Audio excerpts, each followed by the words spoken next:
AI 플러스 이코노미인데 이건 이제 AI와 이코노미를 같이 다루기도 하지만 마이너스 이코노미가 아니라 플러스 이코노미다라는 의미의 이제 책을 준비를 했는데요. 오늘 주제와 좀 잘 맞는 것 같아서 이 주제로 말씀을 드리도록 하겠습니다. 위가 좀 잘리네요. 혹시 좀 조정 가능하신지. 그래서 저는 사실 1990년대부터 인공지능을 산업에 응용하는 일을 했습니다. 그래서 91년부터 95년에는 대우조선, 지금 하나오션에 AI 스케줄링 시스템을 개발하는 걸 했었고요. 95년에서 97년에 현대건설, 뭐 이런 일들을 했다. 그래서 AI를 산업에 응용하는 그런 일들을 좀 했던 사람이고, 최근에는 좀 책을 많이 쓰고 있습니다. 그래서 2024년에는 AI 에이전트와 사회 변화, 요즘은 이제 AI 에이전트란 말을 뭐 매일매일 사람들이 언론에 오르내리지만 2024년만 해도 뭐 이런 얘기가 거의 이제 없을 때였는데 저는 이제 AI 에이전트 시대가 올 것이다라는 글을 썼고요. 그다음에 뭐 비즈니스 모델과 AI라든가 올해 초에는 이제 향수와 AI에서 어떤 특정 산업 도메인에서 어떤 AI가 어떻게 사용되는가 이런 관련된 걸 하고 있습니다. 최근에 또 두 책이 지금 출판사에 넘어가 있는데 하여튼 좀 요즘은 좀 책 쓰는 재미에 이렇게 보내고 있습니다. 그래서 아까 AI 플러스 이코노미라는 책을 쓰고 있다 말씀드렸는데 그것의 서문을 그냥 한국경제신문 칼럼에 보냈습니다. 그래서 미래 경제를 생성하는 AI 플러스 이코노미. 예, 여기 인공지능이 일자리 없을 때 두려워하는데 그렇지 않다. 역사적으로 자동화는 일자리를 만들어 왔다. 없애기도 했지만 더 많이 창조했다. 제본스 역설로 설명할 수 있다. 이랬는데 제본스 역설은 지금 어제 그제 지금 오늘 많은 언론에서 지금 오르내리죠. 구글이 만든 무슨 퀀텀 뭐라고 그랬죠? 뭐죠? 저는 뭐 삼성전자, 하이닉스 이런 데 투자 안 해서 아무 관심이 없는데 뭐죠? 잠깐만요. 터보컨트 알고리즘 때문에 뭐 하이닉스 지금 그래도 많이 올라왔대요. 오전에 지금 많이 떨어졌었는데 지금 다 회복했던데요. 지금 많은 전 국민이 그냥 돌아가시기 일부 직전이잖아요. 그죠? 거품은 거품입니다. 지금 뭐 누구나 주식시장이 잘 된다고 얘기하니 그럴 리가 없죠. 그런 순간은 다 이제 폭락하기 일부 직전인데 어쨌든 사람들이 막 위로하기 위해서, 야, 이거는 아니야. 뭐, 미국 시장에서는, 어제는 미국 시장에서 이제 폭락했는데, 아니야. 제본스 역설 때문에 더 HBM을 더 많이 쓸 거야. 라는 얘기들이 페이스북 언론에 막 나오더라고요. 그래서 참, 맞습니다. 제본스 역설이라는 게 뭐냐면, 어떤 효율적으로 되면, 어떤 자원을 활용하는 방법이 효율성이 생기면 그 자원을 덜 쓸 것 같지만 그 자원이 싸지기 때문에 자원을 더 쓴다. 뭐 이런 얘기죠. 하이닉스와 삼성전자 HBM에 적용돼야 되는지는 잘 모르겠어요. 하지만 저는 기쁩니다. 제본스 역설이라는 말을 사람들이 이제서야 조금 이제 공부를 하는구나 이런 생각이 들어서요. 번역가가 다 없어진다고 그러고 뭐 프로그래머가 다 없어진다고 그러고 참 요즘 아저씨들이 너무 없어진다는 얘기를 많이 하는 것 같아요. 젊은이들이 보는 유튜브에. 굉장히 무책임한 행동이라고 생각합니다. 그럴 수도 있고 아닐 수도 있는데 자기네들은 50대 60대까지 살았다 이거죠. 너무 나쁜 윤리적이지 않은 행동이라고 생각합니다. 아이들이 그거에서 영향을 받고 열심히 공부 안 하고 일 안 하면 어떻게 책임지려고 그러는지 모르겠어요. 그래서 그럴 수도 있고 아닐 수도 있습니다. 그래서 저는 오늘 아닐 수도 있다는 얘기를 주로 하는 거고요. 그래서 AI는 더 많은 일자리를 만들 것이다. 왜냐? 역사가 그랬으니까. 저는 천재가 아니에요. 그냥 역사가 그랬으니까.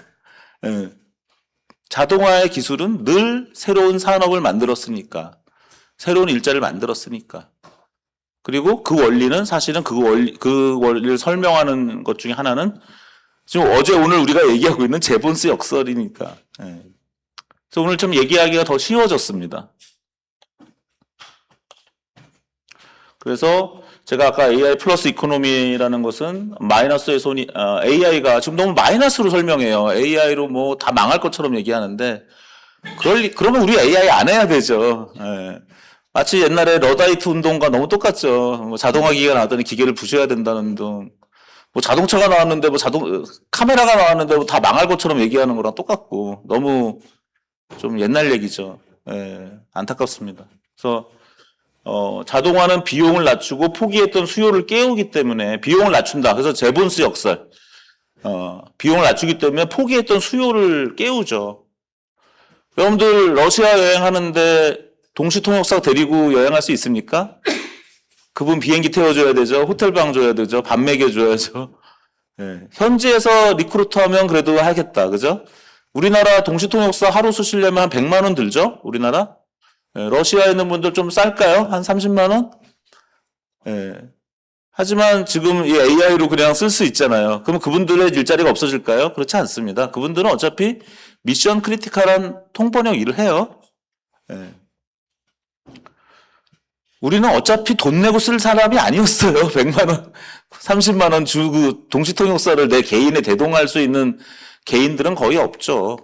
고위 공무원분들이나 고급 비즈니스 하시는 분들은 그렇게 하지만, 예. 그래서 어차피 대체하는 수요도 아니에요. 예. 오히려 동시통역을 더 쓰게 되죠. 예. 제가 만약 그렇게 해서 자꾸 러시아를 드나들다 보면 거기서 비즈니스와 학문의 기회가 생기고 제가 고위 공무원을 만나보다 보면 진짜 동시통역사를 써야 될 일이 있을지 모르겠네요. 그죠? 그러면 번역가의 수요는 더 늘어날 가능성이 더 크죠. 예. 실제로 제가 러시아에 가서 강의하면 거기 동시통역사들이 돈을 벌어요. 제가 가면 제가 러시아에 가서 강의를 하지만 거기서 동시통역사들이 또 일을 하죠. 예. 은행에 ATM 아시죠?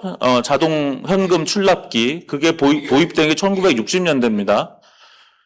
저도 어렸을 때 70년대 은행 가면 손으로 수기 통장 했던 기억이 나요. 새마을금고 이런 거. 예, 선생님들이 처음으로 통장을 만들어 봐라. 그래가지고 새마을금고 가봐라. 그래가지고 거기서 통장을 만들면 그때 은행원들은 다 손으로 해줬죠. 예, 그게 1970년대 은행의 모습이었죠. 80년대도 그랬던 것 같으네요. 근데 이제 ATM이 생겨서, 80년대는 손으로 안 하고요. 이제 TDK 가지고 이제 프린트아웃 했죠. 70년대는 손으로 썼습니다. 볼펜으로 은행에다가 썼습니다. 은행 통장에. ATM이 보급해서, 이제 은행은 사람 필요 없네. 다 ATM이 할 거야. 했는데 어떻게 됐습니까? 아니죠. 사람이 할 일이 따로 있고 ATM이 할 일이 따로 있죠. 그래서 지점에 비용이 많이 절감되면서 지점이 엄청나게 늘어나서 은행이 엄청나게 고용이 늘어난 겁니다. 비행기 조종사도 마찬가지죠. 비행기 한 대에 그동안 4명이 타던 시절이 있었습니다. 하지만 비행기가 기술이 발전하면서 조종사가 이제 2명만 타도 되는 시대가 왔죠. 그러니까 어떻게 됐습니까? 이제 조종사들 다 일자리 잃겠네. 아니죠. 비행기를 운행하는 비용이 줄어들었기 때문에 제본스 역설. 그래서 항공 여행이 더 증가해서 조종사가 오히려 부족해졌습니다. TV가 보급되면 영화가 끝날 거라고 생각했대요. 이제 누가 영화관 가냐? 네, 그런데 사람들이 TV를 통해서 많은 영화를 보다 보니까 영화가 이렇게 재밌는 영화가 있었어? 그러다 보니까 영화를 더 보게 됐죠. 우리나라도 영화가 망할 것 같았는데 이번에 그나마 그래도 뭐죠? 왕가 사는 남자 저는 아직 안 봤지만 유치하다 그래서 안 봤지만 왕가 사는 남자 1,000만 들었다면서요. 그래서 사람들이 영화관 망할 것 같았지만 영화관은 영원하다는 거죠. 자동차가 등장해서 마부의 실직을 걱정해서 영국에서는 적기조례가 생겼죠. 예. 자동차는 마차보다 앞서 달리면 안 됩니다. 추월을 하면 안 돼. 말도 안 되는 정말. 우리나라 지금 아직 우버도 안 되잖아요. 좀 국회 왔으니까 국회의원 안 계신가요? 예, 좀 바꿔주세요. 우버 좀 되게 해주세요. 예, 그러면 우리 젊은 학생들 잠깐 쉴 때나 실업자 상태일 때 좀 우버 운전 좀 해서 돈 좀 벌면 안 되겠어요? 예, 좀 해주시지. 에어비앤비도 좀 해주세요. 지방에 아파트도 남고 방 남으면 좀 그거 숙박업으로 하면 외국인들 거기서 잘 자고 더 잘 살지 않을까요? 근데 모텔업이나 이런 분들의 로비에 의해서 에어비앤비 제대로 못하죠, 우리나라. 또 택시기사분들 지금 월급 800만 원, 900만 원 번다고 자랑해요, 요즘 택시 타면. 나 월급 900만 원이에요, 월 수입. 예. 왜? 우버를 못하게 하니까. 그러니까 젊은이들은 11시면 집에 가야 되잖아요. 택시 끊기면 지하철 끊기면 택시가 너무 비싸니까. 네, 좀 그런 것들을 다 해결해야 됩니다. 지금 뭐 영국에서 적기조례 하는 거랑 똑같은 상황이죠, 한국이. 제발 좀 고쳐줬으면 좋겠습니다. 그래야 젊은이들이 좀 숨통 트이고 살죠. 지방에 있는 사람들 좀 그러고 살고요. 네, 어쨌든 영국에선 적기조례로 규제가 있었지만 미국에서는 헨리 포드라는 걸출한 인물이 나와서 자동차를 엄청 싸게 만들 수 있는 방법을 만들었죠. 3달치 월급만 모으면 자동차를 살 수 있었다고 합니다. 그렇게 되니까 자동차가 없을 때는 직장 근처에 집을 얻어야 되니까 집값도 비쌌고요. 여러 직장을 갈 수가 없어요. 근데 자동차가 생기니까 이제 집을 교외로 서버브에 가서 살 수 있었고 더 쾌적한 서버브에 살고 더 싸게 살고 그리고 그러다 보니까 이제 직장을 여러 군데 구할 수가 있게 된 겁니다. 그래서 바게닝 파워가 세지면서 오히려 임금이 올라가서 자동차의 발전이 결국은 중산층을 강화시켰다는 거예요. 미국에서. 그래서 임금 수준을 더 높였고 직업 선택의 자유를 높였다는 거죠. 자율주행차가 되면 또 얼마나 멋진 일들이 일어날까요? 네, 아직도 안 되고 있는 게 문제죠. 2030년대는 되겠죠. 2020년대는 그냥 아직도 우리가 운전을 하고 살아야 됩니다. 카메라가 등장했을 때 카메라를 누가 만들었습니까? 다 화가가 만들었어요. 레오나르도 다빈치, 다게르 이런 화가들이 얼마나 고통스러우면 카메라를 만들려고 했을까요? 정작 카메라가 나왔을 때 화가들은 정말 기분 좋았겠죠. 화가들은 망한 게 아닙니다. 왜냐? 사진사로 변신했거든요. 독서를 하면 돼요. 이 책 한번 읽어보세요. 사진예술의 역사, 사진의 작은 역사. 이런 책을 읽어보면 화가들은 카메라가 나와서 대부분 사진사로 전업을 해서 큰 돈을 벌었습니다. AI로 지금 망하는 게 아니라 좀 AI를 활용해서 돈을 벌 수 있다는 희망을 줘야지 AI로 일자리가 없어져서 뭐 기본소득으로 가야 된다고요? 큰일 날 소리죠. 기본소득이 정말 좋은 정책이라면 맨 마지막에 하면 됩니다. 우리나라가 다른 나라보다. 나중에 하시죠. 나중에. 미리부터 기본소득 준다고 파퓰리즘 하지 말고 정말 기본소득으로 성공한 나라가 있으면 그때에도 늦지 않습니다. 그 전까지는 AI로 열심히 더 큰 돈을 버는 사람들이 나올 수 있도록 그 분위기를 만들어주는 게 훨씬 더 중요하다고 생각을 하고 있습니다. 이게 제본스 역설이죠. 제가 책을 냈는데요. 제 꿈은 뭘까요? AI 시대의 제 꿈은 글로벌한 글쓴이가 되고 싶죠.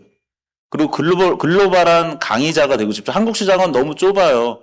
김영란 씨가 교수는 1시간에 100만 원 이상 절대 강의료를 못 받게 해놔가지고 저는 20년 전 강의료가 저랑 똑같아요. 지금도.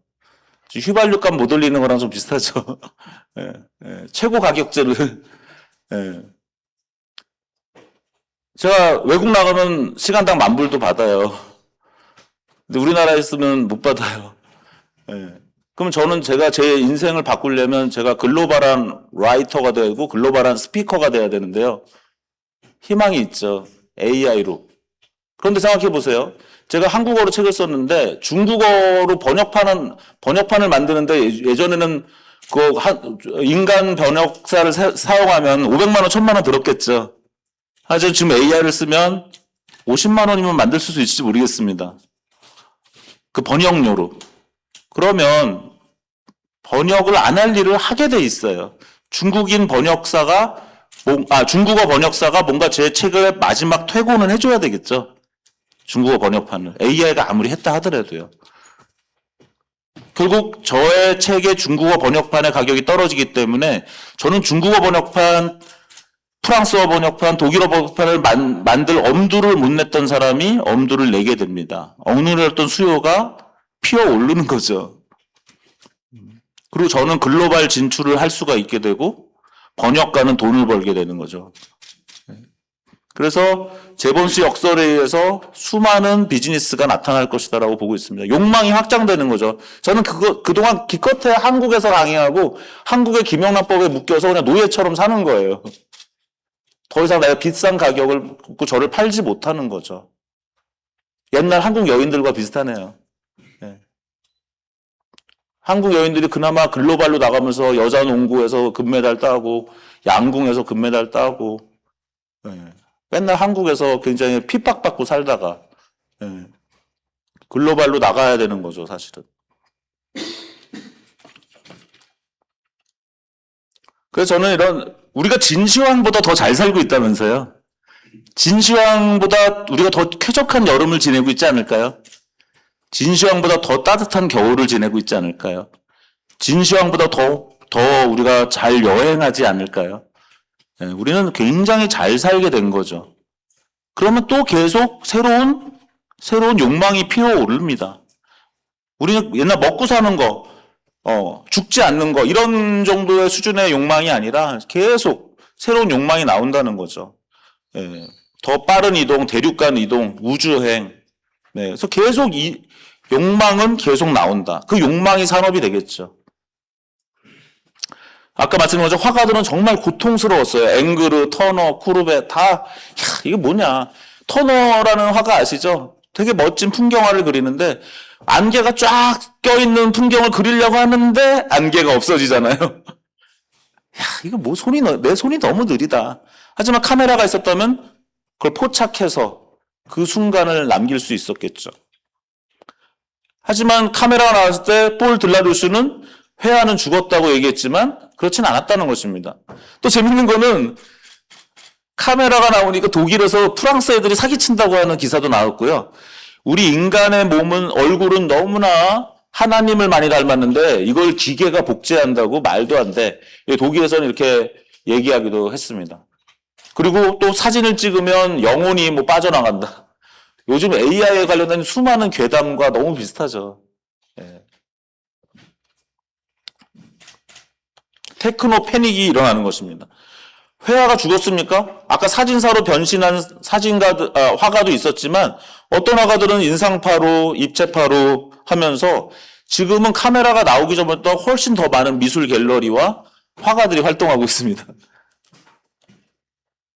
그리고 카메라가 얼마나 많은 산업을 파생시켰습니까? 관광산업, 미디어, 저널리즘, 스타 엔터테인먼트 산업. 존 F 케네디 같은 유명 대중 정치인도 카메라가 없었으면 불가능했던 거죠. 우리가 보통 이승만 대통령 하면 어떤 느낌이 듭니까? 6.25 때 방송하는 목소리만 느끼죠. 왜? 그땐 라디오의 시대였으니까. 하지만 60년대, 70년대 되면 이제 그때 하면 존 F 케네디가 보입니다. 예, 텔레비전의 시대니까요. 그래서 사실은 대중 정치인조차도 카메라가 만들었고 지금도 카메라가 일자리를 만들고 있죠. 유튜버들, 인스타그램, 인플루언서, 카메라 없이는 절대 할 수 없는 직업들입니다. AI가 앞으로 얼마나 많은 직업을 계속 만들까요? 상상도 할 수 없는 거죠. 우리가 상상을 못하니까. 그래서 이런 설명 산업도 나올 수 있고 기억 산업, 정치는 어떻게 변할까요? 2020 언제죠? 다음 대선이 2030년인가요? 2030년 대선은 무조건 AI 대선이 된다고 하죠. 그죠? 그러면 어떤 후보가 정견을 발표하면 아마 옆에서는 그 정견에 관련된 이미지가 피어오를 거예요. 이 사람이 대통령이 되면 어떤 세상이 될 거라는 게 저절로 AI가 영상을 만들겠죠. 우리나라 또 법 금지돼 있죠, 또. 제발 좀 풀어주세요, 그런 것 좀. 일본은 돼요. 일본은 정치인들이 챗봇을 만들어서 지금 신생 정당이 나오고 일본 동경도지사가 그걸로 굉장히 선거운동을 잘했고 그런데 한국은 또 불법이라고 며칠 전에 뉴스에서 본 것 같습니다. 네. 그럼 이제 다른 후보는 또 저 상대편 후보가 당선되면 우리나라 망합니다 하고 말로 하는 게 중요한 게 아니라 영상이 막 나오겠죠. AI가 만든 영상이. 그래서 영상 정치가 나오고 또 지금 개혁신당에서는 많은 그런 노력을 하지만 이준석 대표 맨날 페이스북에 요즘 계속 프로그램 짠다고 계속 얘기하죠. 거짓말이 아니죠. 개혁신당은 철저하게 AI 정당으로 지금 변신 중이죠.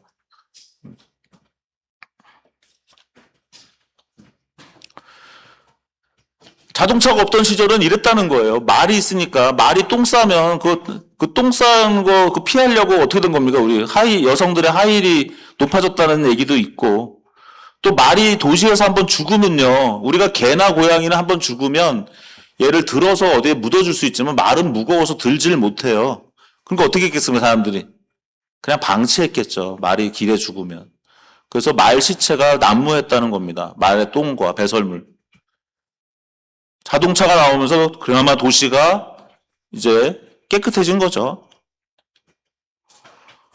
이런 기계말, 조지프 바살로라는 사람은 당시 이렇게 기계로 된 말을 만들기도 했고요. 굉장히 많은 재밌는 시도가 있었습니다.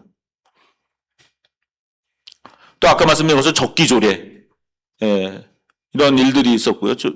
뭐 2023년에 저게 웨이모, 샌프란시스코의 웨이모에다가 저렇게 이제 막 삼각뿔을 이렇게 올려놔가지고 꼼짝 못하게 하는, 사람들은 아무래도 처음엔 무서워요.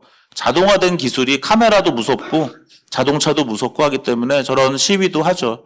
이해는 하지만 남의 물건에 해를 입히는 거는 사실 큰 죄입니다. 그래서 어떤 앞으로도 로봇이 나왔을 때 로봇에 상해를 가하거나 자동차 자율주행차에다가 어떤 손괴를 하는 거는 사실 저는 큰 중죄로 받아들여야 된다고 생각해요. 마치 통신 라인을 끊거나 하는 그런 인프라를 파괴하는 그런 범죄에 해당하게 해야 된다고 생각합니다. 마부는 사라졌지만 이동은 폭발했죠. 얼마나 많은 비즈니스가 나왔습니까? 당시 YMCA에 많은 귀족들이 마부를 보냈어요. 왜 그런지 아세요? 너 자동차 운전 좀 배우고 와라. 그래서 많은 마부들이 운전사로 변신했고요. 그러면서 마부가 25,000명에서 운전사는 수십만 명으로 늘어났고, 주유소, 모텔이란 새로운 비즈니스 모델이 나왔고, 정비소, 도로 건설, 엄청난 그러한 일자리를 만들었습니다. 자동차 하나가 얼마나 많은 일자리를 만들었습니까? 그다음에 앞으로 자율주행이 된다 그러면 정말 또 굉장히 많은 비즈니스가 나오겠죠.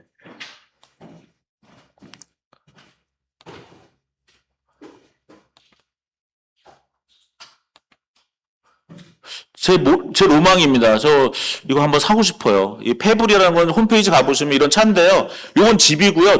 요 집을 저 앞에서 자동차가 하나 끕니다. 그래서 제가 제 집을 끌고 다니는 거죠. 그래서 어느 동네 경치 좋은 데다가 제 집을 하나 세워놓고 저는 저 차로 또 구경 다닐 수도 있고요. 저 앞에 달린 차는 앞으로 자율주행차가 되겠죠. 예, 그러면 이제 심야에는 굉장히 천천히 이동하는, 내 집이 이동하면서 내 집은 고정될 수도 있고 내 집과 차가 살짝 분리돼서 내가 또 자유롭게 여행할 수도 있고 그렇게 되겠죠. 그 다음에 그래서 저 집은 도둑당하면 어떡하냐고 그러더라고요. 그래서 아마 저 위에 드론이 있겠죠. 이번 전쟁도 드론이 총알 아닙니까? 앞으로는 개인이 다 드론을 소유하겠죠. 그리고 웬만하면 마취총 같은 거는 구비해야 될 것 같아요. 그래서 사람을 죽일 정도는 아니더라도 내 자동차를 손괴하거나 내 집을 손괴하려고 하는 그런 다른 로봇이나 다른 인간이 있다면 적어도 마취총을 쏴가지고 쓰러뜨려 놔야겠죠. 그래서 이런 자동차마다 아마 드론이 되고 그렇게 되지 않을까 싶습니다. 음악가는 어떻습니까? 음악가가 제 신세랑 똑같죠. 지금의 제 신세. 예, 제가 강의하면 강의장에 나타나야지만 돈을 벌 수 있어요. 음악가들은 당시에 음악을 좋아하는 팬들 앞에 가야지만 돈을 받았겠죠. 네. 그런데 결국은 에디슨이 나와서 축음기를 만들었습니다. 에디슨이 축음기를 만들었을 때 이건 음악 용도로 사용할 줄 생각 못했다는 게 너무 웃겨요. 에디슨은 자기가 만든 축음기는 그냥 그 유언 정도나 남기고 회의할 때 녹음 정도로 쓰인다고 생각했대요. 하지만 축음기와 LP는 결국은 음악가를 위해서 썼는데요. 필립 수자라는 구스타프 말러보다 조금 앞섰던 앞섰거나 오히려 뒤네요, 뒤. 예, 구스타프 말러는 1911년에 죽었으니까 필립 수자는 미국의 행진곡을 주로 했던 작곡가인데요. 필립 수자가 처음에 엄청 열받았대요. 왜? 자기의 노래를 LP로 팔면요. LP로 판 사람은 엄청 돈을 벌었는데 이 사람한테 돈 한 푼 안 준 거예요. 진짜 나쁜 놈들이죠. 왜? 저작권이 안 돼 있었기 때문에. 그래서 필립 수자가 의회에 청원하고 고소하고 해가지고 결국 저작권법이 세팅됐다고 합니다. 그래서 필립스가 나중에 큰 돈을 벌었대요. 그럼 뭡니까? 지금 AI에 대해서 굉장히 볼멘 소리 하는 분들이 많고 불만이 많죠, 지금. 왜 그렇습니까? AI 하는 회사들이 돈을 벌고 거기에 기여한 사람들이 돈을 못 버니까 짜증이 나 있는 거예요. 하지만 이런 것도 우리가 해결을 해야 되겠죠. 둘 다 윈윈할 수 있는 구조로. 그래서 결국은 필립 수자가 나중에는 이 축음기 음악, 음반 산업을 찬양했다라는 겁니다. 음악가의 삶이 바뀐 거죠. 엔리코 카루소, 처음으로 100만 장 이상의 LP를 판 음악가라고 합니다. 운이 좋죠. 그 전에 태어난 테너나 소프라노는 저처럼 이렇게 오프라인에 나타나서야지만 돈을 벌 수 있는 불행한 사람이었어요. 근데 엔리코 카루소는 이제 드디어 음반으로 돈을 버는 첫 음악가가 되는 겁니다. 심지어는 이 레코드 플레이어, 뭐라고 그러죠, 이거? 턴테이블이 나중엔 악기로 바뀌기까지 했죠. 여러분 기억나시는지 모르겠지만, 허비 앤콕의 뭐 락킷 같은 음악은 저희 중고등학교 때 많이 들은 80년대 음악인데, 그 당시로서는 굉장히 혁신적이었는데, 사실은 턴테이블이 악기가 되는 그런 디제잉을 처음 보여주었던, 물론 미국에서는 70년대 나왔지만, 그 다음에 신디사이저가 나왔을 때 제가 이번에 책 쓰느라고 보니까 영국과 미국의 노조들이 엄청나게 난리쳤어요. 이번에 현대차의 노조가 아틀라스는 한 대도 들여보내지 않겠다라고 얘기한 거와 너무 똑같죠. 신디사이저가 음악가들 다 없앴냐? 그렇지 않아요. 다행히 우리 이재명 대통령은 일주일 후에 밀려 내려오는 수레를 막을 수는 없다라고 한 말씀 하셨죠. 네. 이재명 대통령 지금 잘하시고 계십니다. 네. 저는 지지하지 않았지만. 네. 며칠 전에는 지하철 무임승차도 이제 좀 없애겠다. 어느 정치인도 오직 이준석만 그 얘기를 했는데 표 떨어질까봐 아무도 얘기 안 했는데 대통령이 처음 얘기하셨죠. 네. 필요한 건 해야 돼요. 어쨌든 현대차 노조는 너무 우스꽝스러운 어떤 성명을 발표했고, 그리고 너무 걱정이 심하세요. 2020년대에는 절대 현대차에 정말 아틀라스가 한 대도 안 들어갈 겁니다. 2030년대쯤 되면 몰라도요. 지금 아틀라스의 성능은 너무 후지다고 며칠 전에 또 폭로됐죠? 미국 방송에. 한번 찾아보십시오. 그래서 상당히 오버 리액션 하고 있고 러다이트적이다. 한국은 지금 상당히 러다이트. 민주당 정권은 AI 디지털 교과서까지 좌절시켰잖아요. 왜 그러셨어요? 아이들이 AI 디지털 교과서로 공부하면 엄청 공부 잘하지 않을까요? 지금 대구는 100%의 학교가 초중고에서 AI 디지털 교과서를 쓰고요. 광주랑 세종은 10% 미만이 씁니다. 그럼 어디가 공부를 더 잘할까요? 광주랑 세종이 더 잘할까요? 저는 그럴 것 같지 않은데요. AI 디지털 교과서 쓰는 학교가 훨씬 애들 공부 잘할 건데요. 그러면 어른들이나 정치인들의 그런 걸로 지금 자라나는 초중고 애들이 우리 학교가 우연히 AI 디지털 교과서를 안 쓰는 바람에 내가 공부를 못한다? 그거 너무 애들한테 미안한 일인 것 같습니다. 정말 AI 진심이라면 지금이라도 AI 디지털 교과서를 전국에서 100% 쓰게 해야죠. 이재명 대통령이. 이런 원맨 밴드가 나왔고요. 그 다음에 지금 수노 같은 AI 뭐 잘 아시죠? 여전히 갈등은 있죠. 음반사와 저작권 전쟁이 일어나고 있습니다. 이걸 해결하기 위한 여러 노력이 나오고 있고요. 일론 머스크의 여자친구였죠. 그라임스. 대단한 분입니다. 이분은 자기의 목소리로 AI로 음악을 만들면 수익이 나면 나랑 50대 50으로 나누자. 이렇게 재밌는 모델을 만들기도 했고요. 그래서 이렇게 프로라타 AI는 키워드 검색 광고, 오늘날의 네이버와 구글을 만드는 키워드 검색 광고 특허를 만든 사람이 오버추어의 빌 그로스입니다. 그래서 빌 그로스는 지난 25년간 인터넷 플랫폼 경제를 만든 사람이고요. 이 사람이 지금 이제 AI의 혼란기에 아까 필립스자처럼 필립스자는 저작권자였고 음반 제작사는 그걸 카피하는 사람이었는데 그것을 해결했던 역사인 것처럼 지금 AI를 만드는 사람과 AI를 만드는 재료인 데이터를 주는 사람 간의 문제를 해결함으로써 좀 더 발전을 꾀하려고 하는 그런 거죠. 2024년 노벨 경제학상을 받은 세 사람의 그 내용이 뭡니까? 결국은. 더 많은 사람을 참여시키는 경제를 가진 나라가 번영한다. 우리 노무현 대통령의 정부 이름이 뭐였습니까? 참여정부잖아요. 더 많은 국민을 참여시키는 나라가 더 부자가 된다. 노무현 대통령도 사실 그런 부분에서 천재였죠. 벌써 25년 전에 그런 생각을 했고 25년 후에 그게 노벨상을 받았습니다. AI도 마찬가지죠. 이렇게 더 많은 사람이 AI의 발전을 칭찬하는 분위기의 제도를 만드는 나라가 번영할 수밖에 없는 것입니다. 그것 때문에 일자리가 없어진다고 발발 떠는 거는 뭐와 똑같다? 러다이트 또는 영국의 적기조례와 크게 다를 바가 없다. 저는 그렇게 봅니다. 좀 더 역사적 관점과 더 미래 조망을 가지고 정책을 제안했으면 좋겠습니다. 제가 틀릴 수도 있어요. 어차피 해서 오늘 저는 그냥 하나의 의견을 말씀드리는 겁니다. 그런 내용들이고요. 제가 순으로 음악을 만들어 보면 너무 이상해요. 왜냐, 이런 음악을 만들어줘 그러면 얘가 1분 안에 3분짜리 음악 2개를 만들거든요. 그럼 음악을 만드는 속도가 6분짜리 음악을 만드는데 그것에 걸리는 시간이 1분입니다. 그건 무슨 얘기죠? 앞으로는 음악은 완성품이라는 게 없어지겠구나. 왜? 음악을 만드는 속도가 내가 소비하는 속도보다 더 빠르니까 완성품을 만들 필요가 없죠. 그럼 제가 레디오헤드를 좋아하면 전 레디오헤드의 음반을 듣고 싶지만 요즘 레디오헤드가 신곡을 안 내고 있거든요. 그럼 저는 레디오헤드를 계속 소비하고 싶어요. 그럼 어떻게 해야 됩니까? 레디오헤드 AI를 제가 구독하겠죠.